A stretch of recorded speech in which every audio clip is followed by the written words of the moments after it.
ان کی کیا کریں گے؟ عبادت کریں گے۔ آج ہم ایک گھر کے مکمل ہونے پر جمع ہوئے ہیں۔ یہ گھر اگر آج سے چند سال پہلے دیکھا جائے تو جب اس گھر کو لینے کے لیے سوچا ہوگا انکل نے، انٹی نے، تو یہاں کیا تھا؟ جنگل تھا، مچھر تھے، بہت تکلیفیں تھیں، پریشانیاں تھیں، لیکن انہوں نے سوچا کہ ہم اپنا گھر بنائیں گے، ہم اپنا گھر بنائیں گے۔ ان کے پیچھے ان کی بہت ساری منتیں تھیں، دعائیں تھیں، خداوند کے حضور پکارے تھیں، لیکن پختہ ایماندار جانتا ہے کہ ہر ظاہری تعمیر کے پیچھے ایک باطنی تعمیر بھی ہوتی ہے۔ دیواریں کھڑی ہو جاتی ہیں، چھت مکمل ہو جاتا ہے، دروازے لگ گئے، لیکن سوال یہ ہے کیا اس گھر کی روحانی بنیاد بھی مضبوط ہے؟ یشوع کہتا رہی میرے اور میرے گھرانے کی بات، ہم خداوند کی کیا کریں گے؟ عبادت کریں گے، کیونکہ اگر بنیاد مسیح نہ ہو تو خوبصورتی جو ہے اس استحکام کی ضمانت نہیں ہے۔ بنیاد ایسی چیز ہے جو نظر آتی ہے۔ اس گھر کی جو بنیاد ہے وہ نیچے دبی ہوئی ہے، لیکن بلڈنگ اوپر نظر آ رہی، بنیاد نظر نہیں آ رہی۔ بنیاد نظر آ رہی، جب باہر سے آئے آپ کو گیٹ نظر آتا ہے، آپ کو بنیاد نظر نہیں آ رہی، لیکن وہ بنیاد جو ہے اس نے زمین کے نیچے ہوتے ہوئے وہ نظر تو نہیں آ رہی، لیکن سارا وزن اٹھایا ہوا، پوری بلڈنگ کا وزن، آپ کا وزن، لوگوں کا ڈیلی گھر کے اندر چہل قدمی جو کچھ ہو رہی ہوتی، بنیاد جو ہے اس وزن کو اٹھا رہی ہوتی۔ اسی طرح ایمان اکثر نظر نہیں آتا، لیکن وہی گھر کو تھامے رکھتا، وہی گھر کو تھامے رکھتا۔ پہلا کرنتھیوں 3:11 میں، کیونکہ سوائے اس بنیاد کے جو رکھی گئی ہے، یعنی یسوع مسیح کے کوئی اور بنیاد نہیں رکھ سکتا۔ ہم میں سے بہت سے لوگ ہیں گھر کے مالک کہلاتے ہیں، لیکن بائبلی سچائی ہے کہ ہم مالک نہیں، بھی امانت دار کیا ہے؟ بعض در ایسا ہوتا ہے کہ باپ گھر بناتا ہے اور بچوں کو سپرد کر دے، کیونکہ وہ امانت کے طور پر ان کو بنا کر سپرد کرتا ہے، اس کی ذمہ داری۔ یہ گھر ہماری ملکیت نہیں، یہ خدا کی امانت ہے جو ہمیں سونپی گئی۔ کیا کی گئی ہے؟ سونپی گئی۔ گھر جو ہے بطور عہد ہے۔ جب یشوع نے کہا میں اور میرا گھرانہ خداوند کی عبادت کرے، وہ صرف ایک جذباتی جملہ نہیں تھا، وہ ایک عہد تھا۔ گھر صرف رہنے کی جگہ نہیں، گھر ایک روحانی ماحول ہے۔ آپ جتنے ہی چاہے تھکے ہوئے ہوں، پریشان، لیکن جب گھر آتے ہیں آپ کو سکون ملتا ہے۔ اب اپنے کمرے میں جاتے ہیں، آپ کو سیکیورٹی ملتی ہے۔ آپ کو اگر باہر سے کتنے بھی خوف زدہ کیوں نہ، خدا نہ کرے آپ کے پیچھے گنڈے لگے ہوں یا آپ کو دھمکانے کے لوگ لگے، جیسے آپ گھر کے اندر داخل ہوتے ہیں آپ اپنے آپ کو سیف محسوس کرتے ہیں کہ میں اب اپنے گھر میں آ گیا، مجھے کوئی خطرہ نہیں ہے۔ گھر جو ہے وہ آپ کو بارش سے بچاتا ہے، دھوپ سے بچاتا ہے، لوگوں کی نظروں سے بچاتا ہے۔ آپ کی جان مال اس گھر کے اندر جو ہے وہ سیف رہتا ہے۔ گھر صرف رہنے کی جگہ نہیں، گھر ایک روحانی ماحول ہے۔ گھر یا تو شاگردی پیدا کرے گی یا دنیا داری۔ آج بہت سے گھر ہیں لیکن ان کے اندر دعا نہیں ہے، بندگی نہیں، وہ لوگ خدا سے دور ہیں۔ گھر یا تو نسلوں کو خدا کی طرف لے جائے گی یا آہستہ آہستہ ایمان کمزور کر دے گی۔ آج ایسے ہم اس گھر کی شکر گزاری کے لیے اکٹھا ہوئے ہیں، اور آج میں آپ کو ایک ایسے شخص کی بابت اس کی شکر گزاری کی طرف لے کر جانا چاہتا ہوں کہ وہ شخص جو ہے وہ خوش نہیں ہے۔ اس کے ہاں بہت ساری چیزیں نہیں ہیں، نقصان ہے، لیکن پھر بھی وہ شکر گزاری کر رہا ہے۔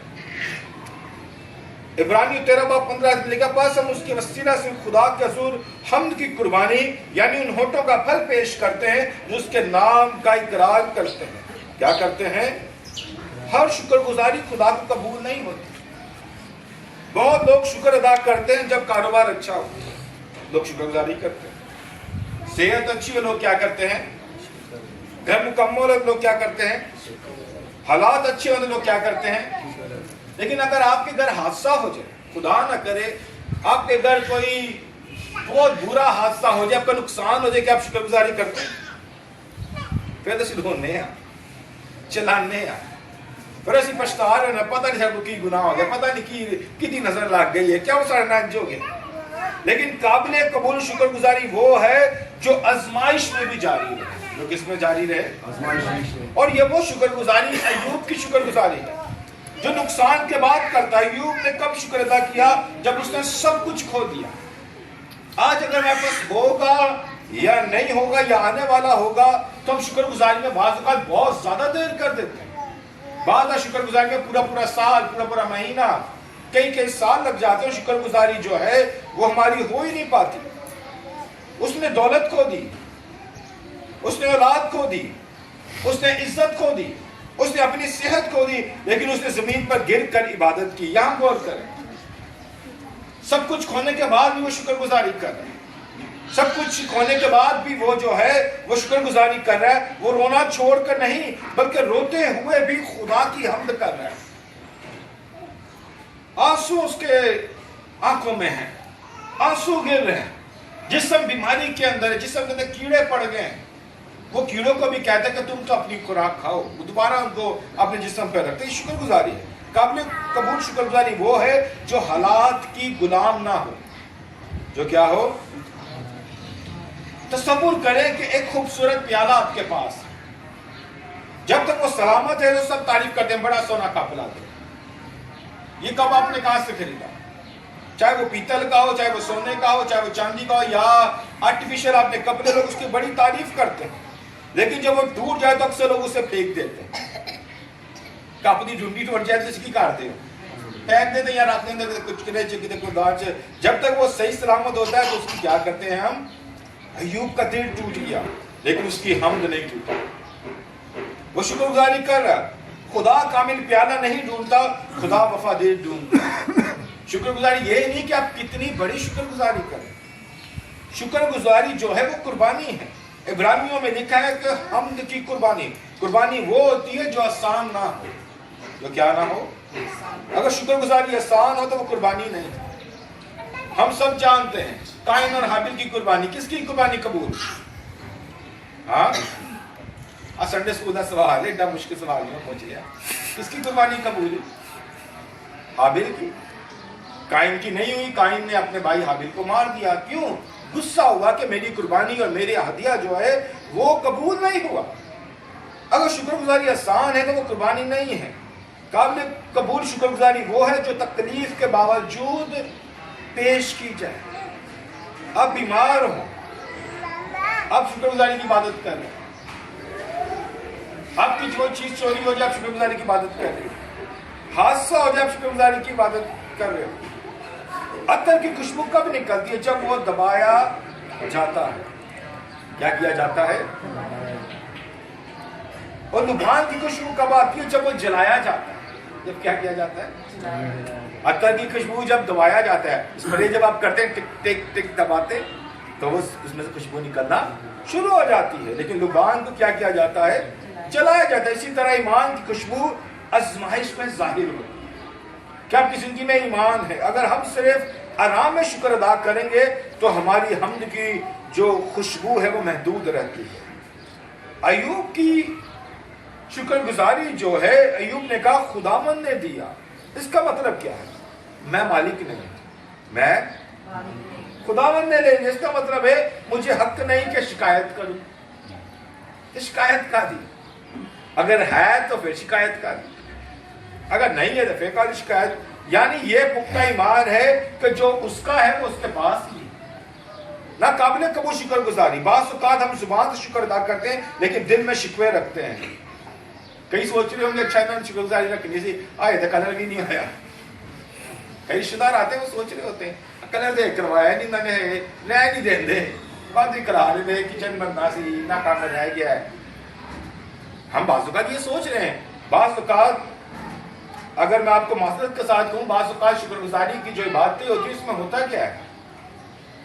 ہم سب اکٹھے تو ہوتے ہیں، بعض اوقات ہم رشتے دار جو اکٹھے ہوئے ہیں، میں کسی کو برا نہیں کہہ رہا، بعض اوقات اگر ہمیں ابھی کھانے کے اندر کوئی ایک بوٹی تو علاوہ بوٹی دو نہ مل جائے تو اسی ناراض ہوئے، ایسے لوگ جو ہوتے گئے ہوتے سانو بوٹی بھی نہیں لگی۔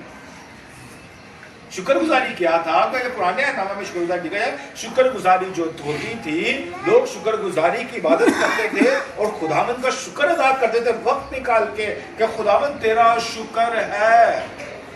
اگر آج شکر گزاری آپ نے صحیح پوچھنی ہے نا تو آپ انکل سے پوچھیں کہ انکل نے کتنی محنت کی اس گھر کو بنانے، سائیکل پر کام پر جانا، یہاں سے دور پھر واپس آنا، دو ڈیوٹیاں، دھوپ میں بارش میں، کس طریقے سے انہوں نے محنت کر کے اس گھر کو بنایا، انیشیٹو کیا۔ بعض اوقات ہم زبان سے شکر ادا کرتے ہیں لیکن دل میں شکوہ رکھتے ہیں.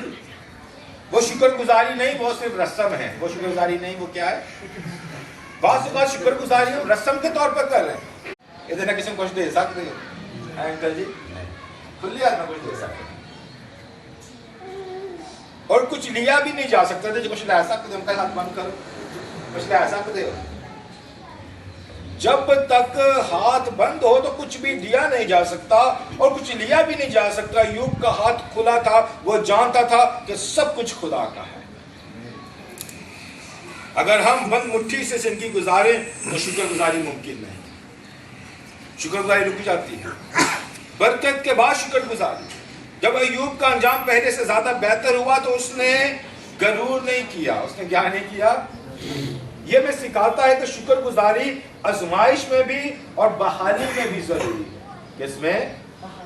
آزمائش اور اگر ہم یہاں پر دیکھیں کہ لیکن خدا ہماری حالت نہیں دیکھتا، وہ ہماری عبادت کی حالت دیکھتا ہے. بھلے آپ شکر گزاری کی عبادت میں آئے، کبھی ایسا اگر ہو، میں تو کہتا ہوں کہ اگر مجھے موقع ملے تو میں شکر گزاری کروں. میں اپنے جتنے بھی دوست ہیں، بڑے بڑے جانور، سب کو بلا لوں اور شکر گزاری عبادت کے بلا دعا کریں، چلو جی اوکے ہم کار جاؤ.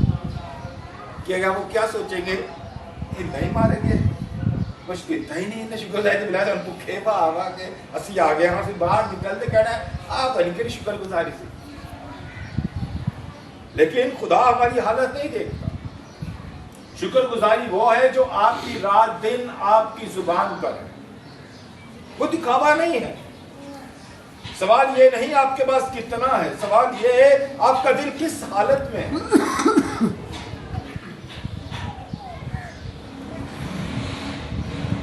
آئے میرے ساتھ کہیں ہماری حمد، میرے ساتھ کہیں ہماری حمد حالات پر نہیں، خدا کے کردار پر مبنی ہے.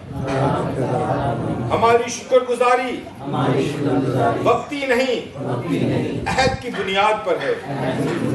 ہم آرام میں بھی شکر گزار اور آزمائش میں بھی وفادار. آمین. آئے اپنے سر کو جھکائیں گے اور ہم سب دعا کریں گے.